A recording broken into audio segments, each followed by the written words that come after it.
சரவணனுங்க. திருப்பூன்ற பகுதியில் ரஜினிகாந்த் நற்பணி மன்ற செயலாளராக இருக்கேன். திரைப்படங்கள் வரும்போது மண் சோறு சாப்பிட்றது, வேல் குத்துறது, பறவைக்காவடி எடுக்கிறது, இந்த மாதிரி பண்ணி அந்த திரைப்படங்களை வந்து வெற்றிக்காக நாங்கள் கடவுளை வேண்டிக்கிடுவோம். அதுக்கப்புறம் பார்த்தீங்கன்னா, அதுக்கப்புறம் இந்த பொதுமக்களுக்கான நற்பணிகள் வந்து 92ல் வந்து இலவச கண் சிகிச்சை முகாம் பண்ணோம். அப்போல்லாம் வந்து அது பெரிதாக அரவிந்த் ஆஸ்பத்திரி தவிர வேறு ஆஸ்பத்திரி கிடையாது மதுரையில். நாங்கள் அவங்களோட டையப்பில் வந்து ஒரு 107 பேருக்கு அறுவை சிகிச்சை பண்ணி இது பண்ணோம் 92ல். அதுக்கப்புறம் தொடர்ச்சியாக நற்பணி பண்ணுறது, இந்த மாதிரி இது பண்ணுறது, பொதுமக்களுக்கு இந்த சரணா போய் தூர் வராமல் கும்பாபிஷேகம் பண்ணாங்க.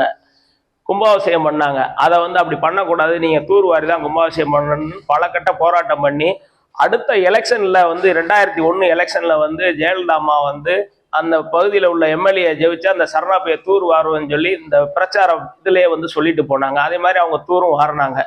இது இப்படி பொதுமக்களுக்கான சேவைகள் செய்கிறது.